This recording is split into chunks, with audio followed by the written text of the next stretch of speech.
আমি নামাজের ক্ষেত্রে শুধু ফরজগুলো পড়ি, যেমন ফজরের 2 রাকাত, জোহরের 4 রাকাত, আসরের 4 রাকাত, মাগরিব 3 রাকাত, এশা 4 রাকাত এবং বিতির 3 রাকাত পড়ি। এক্ষেত্রে আমার নামাজ কি কবুল হবে?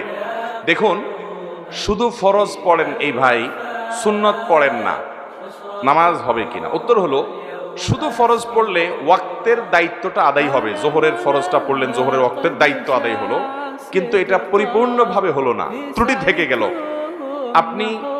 আপনি তরকারি খাইতে চাইলেন, তাহলে আপনার তরকারি খাইতে হলে সবজি লাগবে কাঁচা, পানি লাগবে, তেল লাগবে, পেঁয়াজ লাগবে, মরিচ লাগবে, লবণ লাগবে, ইত্যাদি ইত্যাদি লাগবে।